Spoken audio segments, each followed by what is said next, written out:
تو پوری دنیا کا 40% جو آبادی ہے ان ممالک میں رہتی ہے جو آپ کے اسلام آباد میں اکٹھے تھے. تو اگر اس اتنی بڑی کانفرنس میں جو اتنی زیادہ پازیٹیو چیزیں ہوئی ہیں، اور جس طرح میرے دوست نے بتایا یہ کہ اسلام آباد اور جو لاہور ہے وہ ایک اوپن جیل ہے، تو میرے خیال میں جب دنیا کے 40% آبادی والے ملکوں کے سربراہان ہوں گے تو یہ آپ کسی بھی جگہ پہ دنیا کے کسی ملک میں بھی ہوگے تو وہاں پر ایسا ہی سما ہوگا. اس کو میرے خیال میں اتنا نیگیٹو نہیں سوچنا چاہیے، یہ پازیٹیو ہے. ظاہر ہے ان کی سیکیورٹی 2 دن کے کام کاروبار ہر چیز سے پہلے ہونی چاہیے. آپ کے ملک میں اتنا بڑا ایونٹ ہو رہا ہے، اس میں کوئی شک نہیں ہے. اس طرح کی بہت ساری ہیپنس ہوتی رہی ہیں، اور یہ تقریباً آپ دیکھیں چاہے وہ واجپئی صاحب آئے ہوں، چاہے وہ واجپئی صاحب آپ کے ہمارے پاکستان پر کھڑا ہو کر نعرہ لگا کے ہوں گے کہ اپنی قوم کو جا کے سمجھائیں گے کہ پاکستان کے ساتھ امن کتنا ضروری ہے، چاہے مودی چائے پینے کے لیے جاتے جاتے آ جائیں، سشما سوراج صاحبہ آ جائیں. یہ ہمیشہ کریڈٹ رہا ہے پاکستان مسلم لیگ نون کی حکومت کے، ان کے دور میں بھارت سے تعلقات اچھے کرنے، ٹریڈ پر زور دیا گیا ہے. لیکن پھر معاملات آتے ہیں، ایون کہ عمران خان صاحب کے دور میں یہ بڑا اچھا ایک سٹیپ تھا یہ جو ہم نے مطلب کہ سکھوں کے لیے ایک بہت بڑا ان کا ٹیمپل، ان کا گردوارہ بنایا. تو پاکستان ہمیشہ ہی پہل کرتا ہے، یہ کوئی پہلی دفعہ نہیں ہے. جب بھی موقع ملتا ہے پاکستان پہل کرتا ہے. اب پوائنٹ یہ ہے کہ کیا ہندوستان بھی اس کو ایسے لے کے چلے گا، پاکستان کے اس مثبت رویے کا مثبت جواب دے گا؟ تو میرے خیال میں کہ ہندوستان کو بھی اس وقت پتا ہے کہ اگر انہوں نے دیکھیں ایک طرف ہندوستان کے چائنا کے ساتھ پرابلم ہے، دوسری طرف پاکستان کے ساتھ پرابلم ہے، تو ایسے چل نہیں سکتا. اینڈ آف ڈے ہمیں ایک پیج پر بیٹھنا پڑے گا. اگر آپ نے اکانومی وائز اس علاقے کو اسٹرانگ کرنا ہے جہاں آپ کی 40% آبادی والے ملک جو ہیں یہ سارے ایک اس آرگنائزیشن کے اندر بیٹھے ہوئے ہیں، تو یہ سارے اگر مل جائیں، اگر بہت میں تو اگلی بات کر رہا ہوں، اگر آگے جا کے ان کے ویزا فری ہو، آگے جا کے ان کی کرنسی ایک ہو، یہ بہت دور کی بات ہے. لیکن اس کو پہلا قدم کہا جا سکتا ہے کہ اگلے سال روس میں یہ منعقد ہوگی یا کسی جگہ ہندوستان میں منعقد ہوگی. تو ہر گزرتے دن کے ساتھ، لیکن اس کے لیے کیا ہے کہ اس کے لیے ہمارے اپنے ملک میں سیاسی استحکام اعزاز بہت ضروری ہے. جب تک ہمارے اپنے ملک میں سیاسی استحکام نہیں ہوگا اس وقت تک بھارت، چائنا، روس کوئی بھی کچھ کر لیں کچھ ہونے ہی نہیں جا رہا. تو برابری کی سطح پھر بات کرنے میں ہمیں مشکلات پیش آئیں گی. اچھا اعظم چوہدری صاحب، دوسرا اس کے ساتھ ساتھ ایک معاملہ پیراللی آج بھی سامنے آیا، اس پہ بھی آپ کمنٹ کریں گے، لیکن اس کے ساتھ ساتھ آئینی ترمیم کا معاملہ ہے. آج ظاہر ہے باقاعدہ طور پر اپنے تمام نمائندوں کو، آپ کے علم ہے حکومتی نمائندوں کو یہ کہا گیا، JUIF نے بھی اپنے نمائندوں کو یقینی طور پر کہا آئندہ روز اجلاس ہے. تو کیا وجہ ہے، اتنی جلدی کیوں ہے کہ تھکے ہوئے نمائندے ہیں، کوئی ایک آدھ روز اس کو ڈیلے کیا جا سکتا تھا؟ جی بہت شکریہ. دیکھیں میں آپ کے شو میں ایک دفعہ یہ بات کر چکا ہوں کہ ایک اچھے کام کو اگر آپ غلط طریقے سے کریں تو وہ اچھے کام کی بھی اہمیت ختم ہو جاتی ہے. اب آپ نے اگر آئینی ترمیم کرنی ہے، ایک طرف SCO کانفرنس چل رہی ہے، ایک طرف آئینی ترمیم کا معاملہ ہے، آپ اس میں تھوڑا سا 1-2 دن کا آپ اس کے اندر کوئی ڈیفرنس کر لیتے، آئینی ترمیم کو آپ آگے لے جاتے یا اس سے پہلے کر لیتے. ایک طرف جس طرح بسم اللہ صاحب کہہ رہے تھے کہ 40% آبادی کے ممالک کے سربراہ وہ اس وقت اسلام آباد میں بیٹھے ہیں، اور ہمارے پرائم منسٹر صاحب وہ لاہور میں بیٹھے ہیں، کیونکہ یہاں پہ ان کا آج ایک عشائیہ تھا میاں نواز شریف صاحب کا، اور وہاں پہ ایک میٹنگ تھی جس میں زرداری صاحب، صدر مملکت بلاول بھٹو صاحب، پرائم منسٹر صاحب، مریم نواز صاحبہ، اس طرح میاں نواز شریف صاحب کے اور مولانا فضل الرحمان سارے وہاں پہ موجود ہیں. اگر آپ اس وقت اس کو SCO کانفرنس کے دوران آپ آئینی ترمیم کرنے جا رہے ہیں تو اوبیسلی اس کے اوپر شکوک و شبہات پیدا ہوتے ہیں کہ آپ کو اتنی کیا ضرورت ہے، جلد بازی کی کیا ضرورت ہے کہ آپ 2 دن انتظار نہیں کر پائے کہ آپ SCO کانفرنس گزار لیں، اس کے بعد آپ آئینی ترمیم کا آپ اپنا پروسیس کر لیں. اور کل کا دن جو آنے والا کل ہے، اس دن آپ دیکھیں 17 تاریخ کو کابینہ کمیٹی کا بھی اجلاس بلا لیا گیا، سینٹ کا، قومی اسمبلی کا سارے اجلاس بلا لیے گئے کہ جلد بازی کے اندر یہ کر لیا جائے. اس سے یہ ایک تاثر بڑا مضبوط ہو جاتا ہے کہ یہ SCO کانفرنس کی آڑ کے اندر یہ آئینی ترمیم کروائی جا رہی ہے، اور اس سے یہ بھی ایک تاثر پیدا ہوتا ہے کہ شاید اس کے اندر کچھ ایسی شکیں یا کچھ ایسے معاملات ابھی بھی موجود ہیں جو حکومت اوجھل رکھنا چاہتی ہے عوام سے، اور جلد بازی میں اس کو منظور کروانا چاہ رہی ہے تمام فورمز کے اوپر. اور اس وقت اگر حکومت صرف SCO کانفرنس کے اوپر توجہ رکھتی، اور جس طرح ہمارے مسائل ہیں، ہمیں اس وقت اکانومی کا مسئلہ ہے، ہمیں ٹیررزم کا مسئلہ ہے، ہمیں جو کلائمیٹ چینج کا مسئلہ ہے، جن کے اوپر یہ SCO کانفرنس ہو رہی تھی، ہم اس کے اوپر فوکس کرتے تو زیادہ اچھا ہوتا، تاکہ اس کے اندر یہ تاثر پیدا نہ ہوتا کہ اس کی آڑ کے اندر کچھ اور مقاصد حاصل کیے جا رہے ہیں، کرنے کی کوشش کی جا رہی ہے. اچھا اسی پہ عمر دراز آپ بتائیے گا, آج بھی جاتی عمرہ میں جو ہے وہ اکٹھ ہے, مولانا صاحب موجود ہیں, پیپلز پارٹی موجود ہے, آپ کیا سمجھتے ہیں؟ آپ تازہ ترین, ایک تو ظاہر ہے ہم اپڈیٹ سے بھی ہمیں آگاہ کریں گے, اور دوسرا اس وقت کیا اس مسودے کے حوالے سے ظاہر ہے ابھی پیپلز پارٹی اور جے یو آئی نے تو گزشتہ روز بھی آپ کو پتہ ہے وہ ملاقات ہوئی, اتفاق رائے ہونے کا انہوں نے اعلان کیا ہے, لیکن نون لیگ کے مسودے کے حوالے سے بھی کیا کوئی اتفاق ہوا ہے؟ دیکھیے جو اب تک کی لیٹسٹ ڈیولپمنٹ ہے وہ وہی position as of this moment ہے. اس کے بعد کیا ہو وہ بات کی بات ہے. جو میں نے شو میں بیٹھنے سے پہلے جو ہمارے پاس انسائڈر ہے وہ یہ ہے, مولانا صاحب اپنی بات کے اوپر سٹینڈ کر رہے ہیں اور مولانا صاحب یہ کہہ رہے ہیں کہ آئینی بینچ, لیکن مسلم لیگ نون کہتی ہے کہ ٹھیک ہے آپ کی بات مان لیتے ہیں آئینی بینچ والی, لیکن وہ بات مانیں گے ہم ہائی کورٹس کی سطح پہ. پہلے مسلم لیگ نون یہ کہہ ہی نہیں رہی تھی کہ ہم ہائی کورٹس کی سطح کے اوپر یا صوبوں کی سطح پہ آئینی عدالت یا آئینی بینچ بنائیں گے. وہ کہتے ہیں ہم آئینی بینچ بنا لیں گے صوبوں کی سطح کے اوپر, لیکن وفاق کی سطح کے اوپر ہم نے آئینی عدالت بنانی ہے. دوسرے لفظوں میں مسلم لیگ نون نے ان کو یہ کہا ہے کہ اگر آئینی عدالت نہیں بنتی تو اس کا مطلب ہے پھر اس پوری آئینی ترمیم کا کوئی فائدہ نہیں ہے. لیکن مولانا صاحب اس بات کے اوپر سٹینڈ کر رہے ہیں کہ آئینی عدالت کی ضرورت نہیں ہے. کوئی 200-250 کیسز یا اس سے بھی کم کیسز کے لیے ایک پوری عدالت قائم کر دینا اس کی ضرورت نہیں ہے. پیپلز پارٹی جو کہہ رہی ہے کہ آپ صوبائی سطح پہ بھی وہ آئینی عدالتیں بنائیں, تو مسلم لیگ نون بھی وہاں سٹینڈ نہیں کر رہی. وہ کہہ رہے ہیں ہائی کورٹس کی سطح پہ تو آئینی بینچ ٹھیک ہے, لیکن وفاق کی سطح کے اوپر نہیں کر رہے. ابھی جو وہاں سے ویژولز آئے ہیں وہ بڑے دلچسپ ہیں. اگر آپ نے دیکھا ہو اس عشائیے کے میزبان تو نواز شریف صاحب ہیں, لیکن درمیان میں بٹھایا گیا ہے مولانا صاحب کو اور زرداری صاحب کو, اور مولانا صاحب کے دائیں جانب نواز شریف ہے اور بائیں جانب زرداری صاحب ہے, اور پھر زرداری صاحب کے بائیں جانب آگے شہباز شریف صاحب بیٹھے ہوئے ہیں. یہ سر توڑ کوشش ہے. میں اس کے 2-3 انڈیکیٹرز دے دیتا ہوں. اب سے 2 دن پہلے اختر مینگل صاحب نے جو بتایا کہ ان کے 2 سینیٹرز کے ساتھ جو سلوک ہوا ہے, اور اب سے تھوڑی دیر پہلے پیپلز تحریک انصاف کی مہر بانو قریشی نے جو الزام عائد کیا ہے کہ ان کی بھابھی کو اٹھا لیا گیا ہے. یہ جو ساری چیزیں رپورٹ ہو رہی ہیں یہ اس بات کے انڈیکیٹر ہے کہ گورنمنٹ کے پاس نمبر نہیں ہے, وہ بائی ہک اور کروک تو کرنا چاہ رہے ہیں. اس کے ساتھ یہ بھی اطلاع آئی کہ شاید کل جو وفاقی کابینہ کا اجلاس ہے وہ بھی فی الحال پوسٹ پون ہو گیا ہے, اور اس کے ساتھ قومی اسمبلی کا اور جو سینٹ کا ایجنڈا ہے اس میں بھی آئینی ترمیم شامل نہیں ہے. دیکھیں اگر آپ نے ڈنڈے کے زور پہ کرنی ہے, زبردستی کرنی ہے, تو پھر تو کوئی چیز ہی نہیں نا. پھر تو آپ چاہیں تو کانسٹیٹیوشن ہی بدل دیں, پھر تو کانسٹیٹیوشن ہونا بھی ضروری نہیں ہے کیونکہ ڈنڈا قانون سب سے بڑا ہے. تو میرے خیال سے مولانا صاحب بڑے وہ اچھے طریقے سے اپنے سیاسی کارڈز کھیل رہے ہیں. مولانا صاحب سٹینڈ کر رہے ہیں, حق میں ضروری ہے. ٹھیک ہے, مولانا صاحب سٹینڈ کر رہے ہیں. خالد جمیل صاحب آپ کیا سمجھتے ہیں؟ ظاہر ہے مولانا صاحب کا یہ سٹینڈ بینچ ہوگا یا آئینی عدالت ہوگی, اس حوالے سے بھی, اور اس کے ساتھ ساتھ ججز کے نام کے حوالے سے بھی آپ کے علم میں ہے کہ ٹاپ 3 ججز کے حوالے سے کیا مولانا صاحب کو پاکستان اسلامک نون بنوانے میں کامیاب ہو پائے گی, اور جو آئندہ کے چیف جسٹس جو سینیارٹی کے حساب سے آئیں گے جیسے منصور علی شاہ, ان پر تحفظات کا اظہار چیئرمین پیپلز پارٹی بھی کر چکے ہیں, تو اس حوالے سے آپ کیا سمجھتے ہیں, کیا توقع کی جا رہی ہے؟ دیکھیں 2 چیزیں بڑی اہم ہیں. ایک تو میں پرویز صاحب ہمارے بڑے مہربان ہیں. یہ اسلام آباد کے اندر نا ہم نے بڑی کانفرنسیں اٹینڈ کی ہوئی ہیں, اور WTO کانفرنس بھی میں نے, اور دنیا کی سب سے بڑی جو ایٹمی ممالک کے سربراہان کی کانفرنس ہوتی ہے وہ بھی اٹینڈ کی ہوئی ہے. اچھا, یہ پنڈی اسلام آباد میں 40 کلومیٹر یا 50 کلومیٹر دور اگر گلیاں بند کر دی ہیں تو ہمیں ریڈ زون اور ریڈ زون سے لے کر جو پرانا ایئرپورٹ نور خان ایئر بیس سے لے کر اور ریڈ زون تک سمجھ میں آتا ہے. یہ ہم دیکھتے رہے, ہمیشہ ہوتا ہے, اور یہ میرا خیال ہے کہ ہمارے مہمانوں کی سیکورٹی ہونی بھی چاہیے. لیکن آپ اگر G13 سے لے کر اور پھر جو ہے کہ روات تک اگر سارے شہر کو بند کر دیں گے, اور ایون ایک محلے سے دوسرے محلے میں جاتے ہوئے لوگوں کو بند کر دیں گے, میرا خیال یہ گورنمنٹ کے اندر ایک پینک سا جو PTI نے پھیلایا ہوا تھا نا, وہ کہ جب مظاہرہ کر دیں گے, یہ کر دیں گے, وہ کر دیں گے, اور پھر کھا گیا جی ڈاکٹرز کی ملاقات کروا دیں گے, پھر وہ ملاقات نہیں ہوئی. تو وہ کئی انٹینشنز تھیں گورنمنٹ کے اندر کہ ملاقات نہیں کروانی, بس نہیں کروانی, تو یہ نہ اچانک لوگ نکل آئے. تو اس وجہ سے جو ہے کہ یہ ایک پینک تھا پنڈی اسلام آباد میں. لیکن وہ اچھی بات ہے, چلیں پرامن طریقے سے سب کچھ ہو گیا, اور اس کو زیادہ بہتر طریقے سے میرا خیال مینج کیا جا سکتا تھا. وہ پہلے خیر ایک روٹ کا حوالے سے پلان بھی جاری کیا گیا, خود آفیشلی جاری کیا گیا, پھر اس کے بھی اگینسٹ کیا گیا, بالکل ایسا ہے. پلان بھی بند تھے, سارے لوگ وہاں جاتے تھے, بند تھے. اب آ جاتے ہیں یہ آئینی ترامیم کے حوالے سے. دیکھیں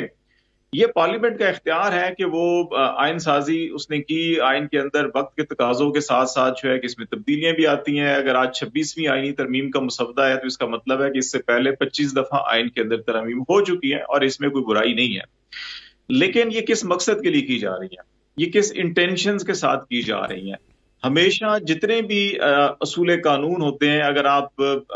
جیورسپروڈنس جس کو کہتے ہیں لا کی زبان کے اندر، چاہے وہ شریعہ ہو، چاہے وہ یورپین ہو، چاہے وہ ایسٹرن ہو، چاہے وہ یونانی اصول قانون ہو، اس کے اندر یہ دیکھا جاتا ہے کہ آپ کی انٹینشنز کیا ہیں اور آپ وہ جو کرنے جا رہے ہیں اس کی کیا وہ پرسن اسپیسیفک ہیں یا وہ ایونٹ اسپیسیفک ہیں یا وہ کسی گروہ کے مفادات کے گرد ہیں. تو پھر اس لیجسلیشن کو جو ہے کہ وہ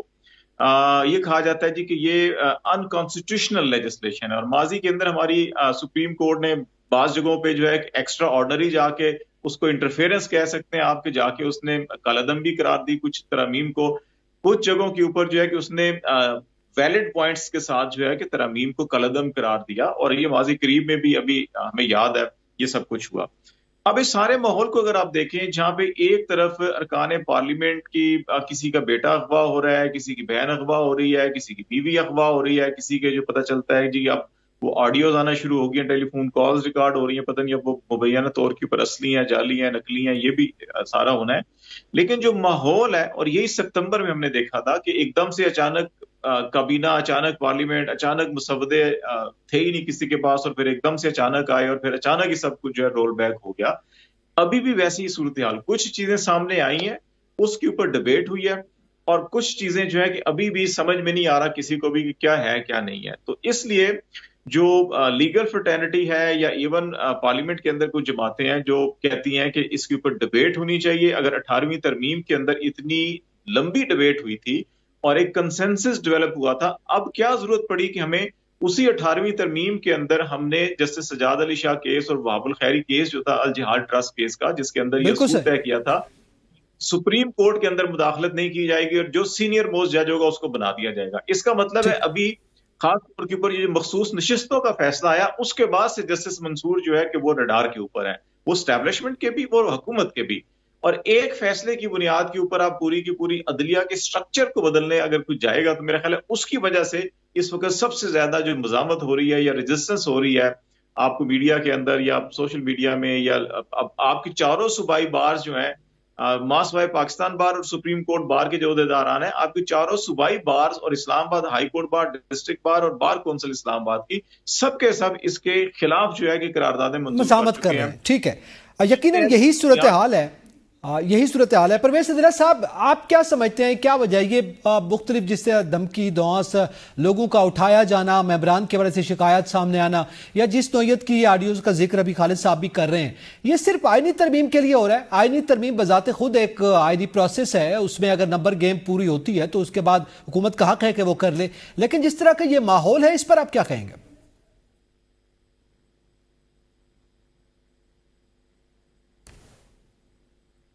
پرویز صدرہ صاحب. اعزاز دیکھیں آپ آج کے اتنے پوزیٹیو دن میں جس طرح سے جو بھی کوئی نیگیٹو کرنا چاہتے ہیں بات یا ہو سکتی ہے، اس میں بالکل آلویز گنجائش ہوتی ہے. لیکن میرے خیال میں پہلے تو آج کا جو دن تھا جس پہ ابھی میرے بھائی نے کہا کہ کوئی اسلام آباد میں یا پنڈی میں، میرے خیال میں اتنے بڑے ایونٹ کے لیے چھوٹی موٹی جو تکلیف ہے وہ ہمیں برداشت کر لینی چاہیے. اور وہ پوری یہ دیکھیں، یہ کسی حکومت کا کسی کا ذاتی ایجنڈا نہیں، یہ ملک ہے، یہ پاکستان ہے. دوسری طرف جب آئینی ترمیم کی بات ہو رہی ہے تو آئینی ترمیم، جیسے بھی آپ نے اپنے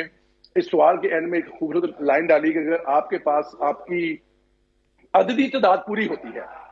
تو آپ اپنی عددی تعداد پوری کر کے آئینی ترمیم کر لیں. دیکھیں اس سے پہلے ہم لوگ دیکھ چکے ہیں عمران خان صاحب کے دور حکومت میں جب تعداد پوری نہیں ہوتی تھی تو تعداد کیسے پوری کی جاتی تھی.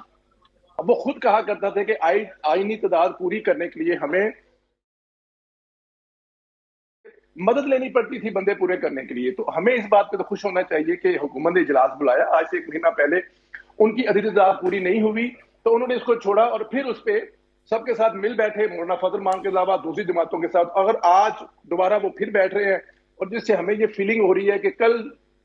عددی تعداد پوری ہونے کے بعد یہ آئینی ترمیم جو ہے وہ منظور ہو جائے گی، تو یہ بڑی اچھی بات ہے. میرے خیال میں یہی ڈیموکریسی ہے، یہی جمہوریت ہے. اس میں ہم لوگ 565 نیگیٹو چیزیں نکال سکتے ہیں کہ یہ کیسے پوری ہو رہی ہے. نیگیٹو، اچھا صدرہ صاحب سوال تھوڑا سا، یہ یقیناً مل بیٹھنا، قائل کرنا ایک دوسرے کو، یہ جمہوری انداز ہے، یہ تو پازیٹیو چیز ہے نا، یہ ہونا چاہیے. لیکن دوسری جانب جس طرح سے پی ٹی آئی یہ بات کر رہی ہے کہ ان کے لوگوں کو اٹھایا جا رہا ہے یا ان کو دھمکیاں دی جا رہی ہیں یا جس طرح کی آڈیو کالز آ رہی ہیں، یہ ماحول کیوں بنایا جا رہا ہے؟ سر ایسا میرے دیکھیں پاکستان تحریک انصاف کے پاس اور کہنے کے لیے کرنے کے لیے ہے کیا؟ اپنے ورکرز کو، پاکستان کے ان ووٹرز کو جنہوں نے ان کو ووٹ دیا ہے، ان کو بتانے کے لیے ان کے پلے چیز کیا ہے سوائے اس کے کہ ہمارے اوپر ظلم و ستم ہو رہا ہے، ہمیں اٹھایا جا رہا ہے، ہمیں یہ کیا جائے۔ پی ٹی آئی کیوں نہیں بیٹھتی پاکستان کی تحریک سیاسی جماعتوں کے ساتھ؟ پی ٹی آئی کے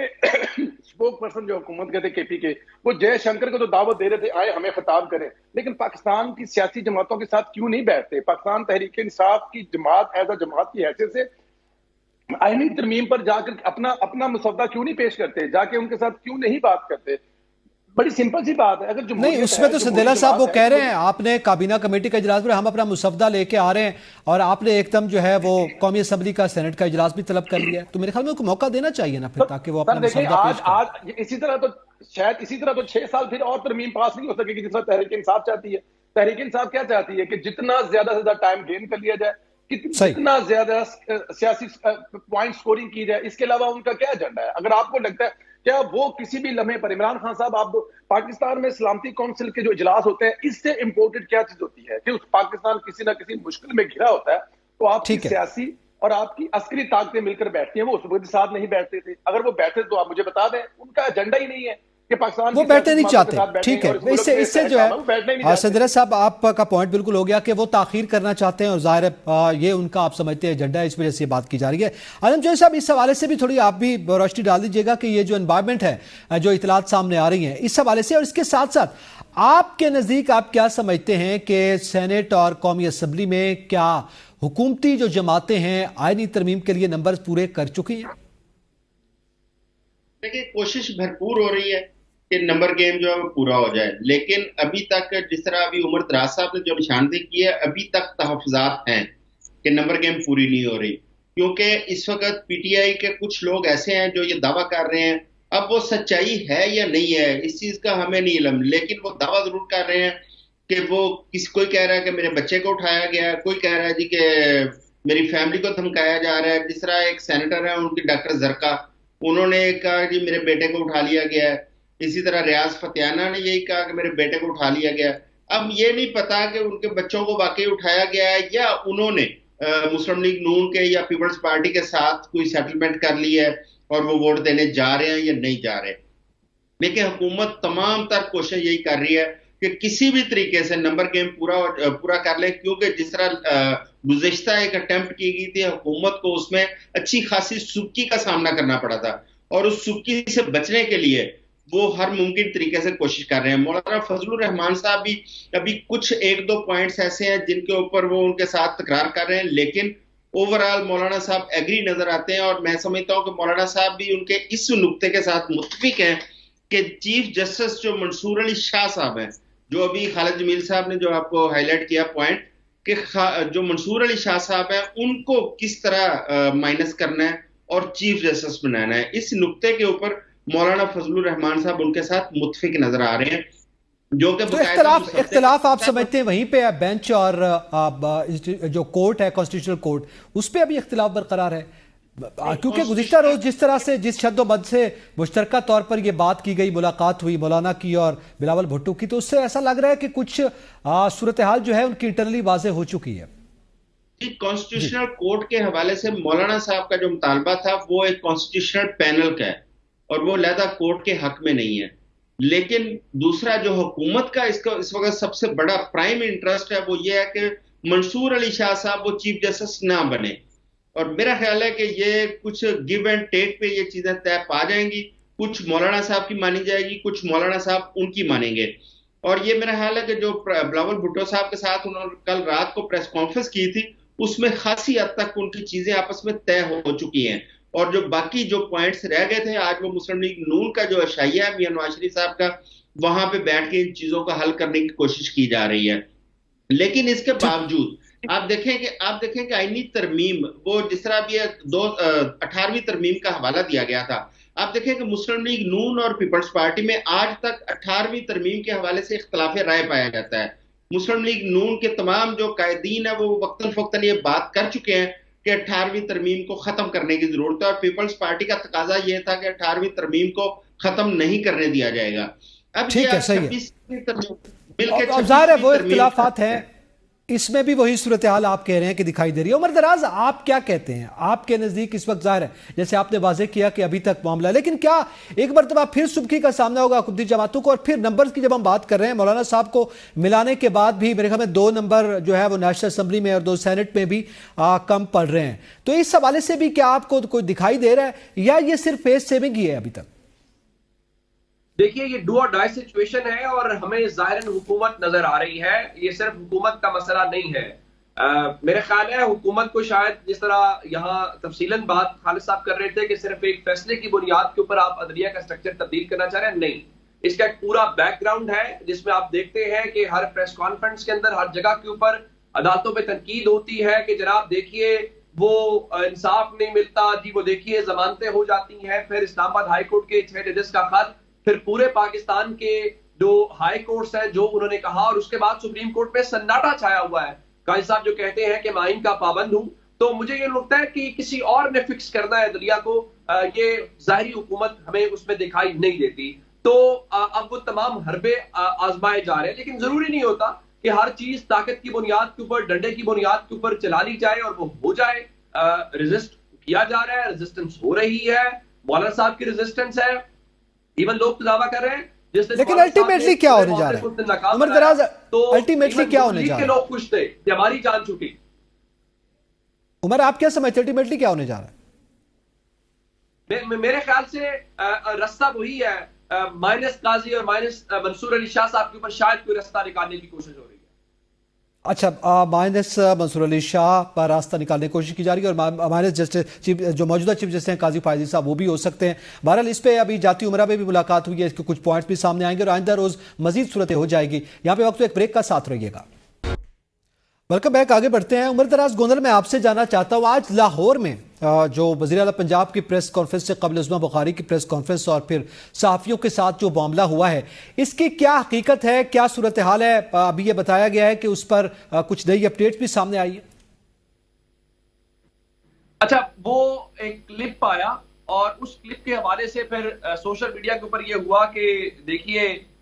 وہاں پہ صحافیوں کو ڈرایا دھمکایا گیا. میں ذرا آپ کو اپنے صارفین کو یہ کلپ دکھا دیتا ہوں. اس میں عظمہ جو ہے وہ ہاتھ جوڑ رہی ہیں، جس سے ایک لائٹر نوٹ پہ چیز تھی، اس کا اس سے کوئی تعلق نہیں تھا. چونکہ ہم معمول میں انٹریکٹ کرتے ہیں، آپ جانتے ہیں پریس کانفرنس کور کرتے ہیں تو وہاں ہوتا ہے شور شرابہ بھی ہو جاتا ہے، سب کچھ ہے. تو ان کا کہنے کا اس وقت مقصد یہ تھا، یا ہم سے گزارش وہ یہ کر رہی تھی کہ ذرا سی ایم ہے تو ذرا آج خیال کر لیجیے گا، آج میں اور آپ روٹین میں نہیں ہے. تو اس کے اوپر میں خود اپنی سیٹ پہ کھڑا ہوا اور جس لائٹر نوٹ میں وہ بات کر رہی تھی میں نے بھی ویسے ہی کہا. میں نے کہا آپ صحافیوں کو ڈرا رہی ہیں. تو وہ اچھے طریقے سے بات ختم ہوگی اور اب وہ پورا کلپ بھی سوشل میڈیا کے اوپر جو ہے وہ آیا ہے. لیکن اس سب کے بیچ میں ظاہر ہے سوشل میڈیا کے اپنے معاملات ہیں، وہ چلتے ہیں. میں نے وہ جو ریئلٹی تھی وہ بھی بیان کی. ابھی سنیلا صاحب جو بریک میں آپ کہہ رہے بات بھی کر رہے تھے، تو خیر آج دوسری طرف سے ہمیں بھرپور وہ کہا جا رہا ہے کہ ہم 2 نمبر صحافی ہیں اور گالیاں دی جا رہی ہیں کہ آپ یہ، حالانکہ میں کوئی پی آر او تو نہیں ہوں عظمیٰ بخاری کا یا مسلم لیگ نون کا، لیکن جو ریئلٹی تھی جو ہوا سو ہوا. اگر ایسی کوئی بات ہوتی تو کوئی اور کھڑا ہوتا یا نہ ہوتا، خاکسار ضرور کھڑا ہوتا، لیکن وہ اس کا کانٹیکسٹ یہ نہیں تھا. اچھا پرویز ادریس صاحب، دوسرا ایک معاملہ جو ہے وہ لاہور میں بھی ہوا ہے، اور آپ کیا سمجھتے ہیں لاہور والے معاملے پہ؟ بالخصوص جو آج کچھ کلیریفیکیشنز بھی دی گئی کہ یہ جعلی تھا، لیکن سارا ملبہ تحریک انصاف پہ ڈالا گیا کہ وہ پروپیگنڈا کر رہے ہیں. کیا سمجھتے ہیں کہ یہ ایک سنگین معاملہ ہے؟ کیا واقعی یہ سیاست کی نظر ہو رہا ہے یا جیسے بتایا جا رہا ہے اس وقت اسی طرح ہے؟ کیونکہ گزشتہ دنوں میں تو وزراء کے بیانات بھی بڑے مختلف تھے. آپ بلیو کریں، اتنا دل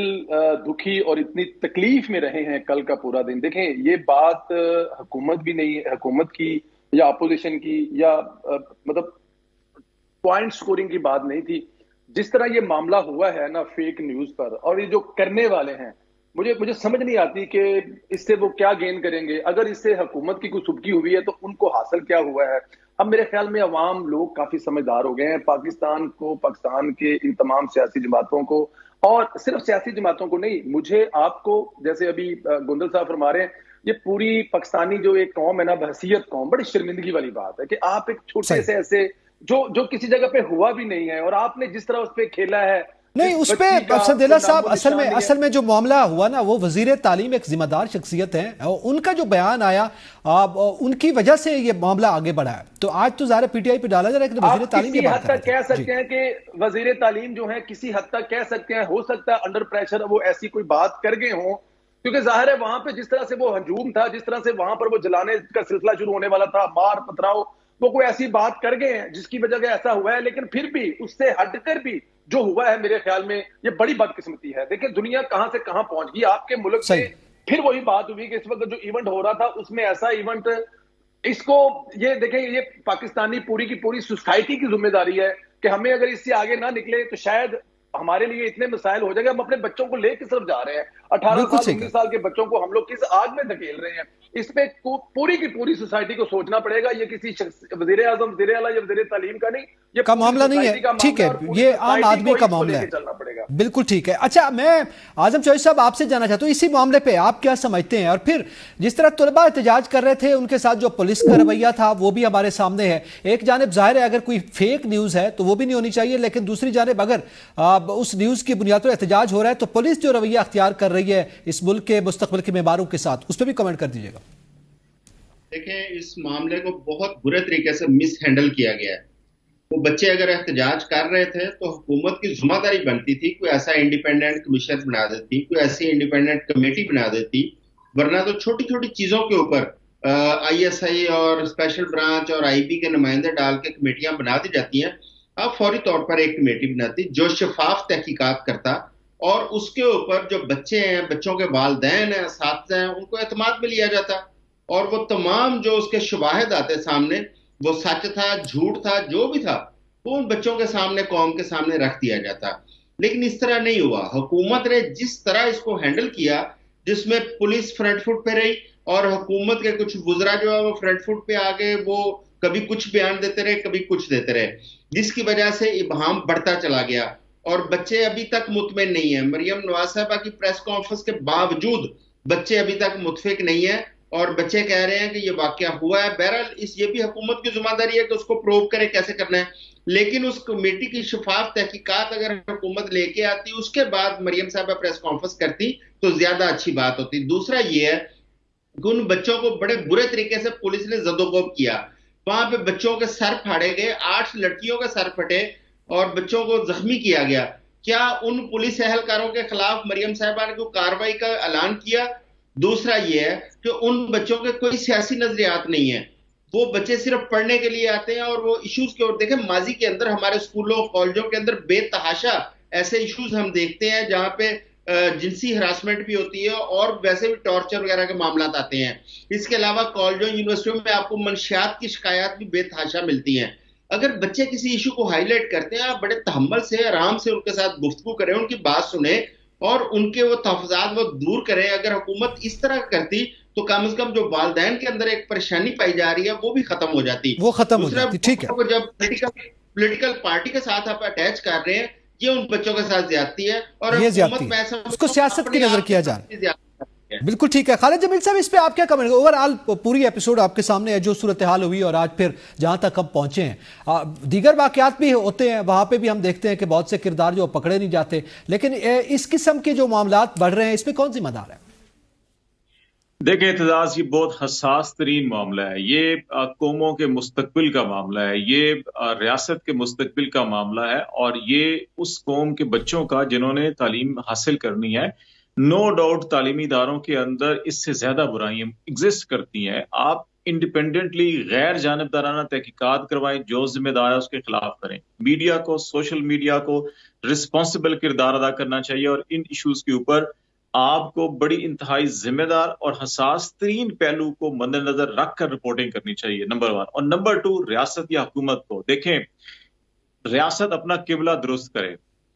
آپ بچوں کے اوپر، آپ جماعتوں کے اوپر الزام مت لگائیں۔ ریاست نے محترمہ فاطمہ جناح کے اوپر غلیظ الزامات لگائے، ریاست نے اس کے بعد ذوالفقار علی بھٹو کے اوپر، محترمہ بے نظیر بھٹو کے اوپر، نواز شریف کے اوپر، مریم نواز کے اوپر، کلثوم نواز کے اوپر، اور ایون عمران خان، اس کی بیوی اور اس کے بہنوں کے اوپر جو کچھ الزام لگائے گئے سرکاری سطح کے اوپر، پریس کانفرنسیں اور جو اعلامیہ جاری کیے جاتے ہیں، ریاست اپنا قبلہ درست کرے تو یقین کریں آپ کی 90% اخلاقیات خود بخود ٹھیک ہو جائے گی۔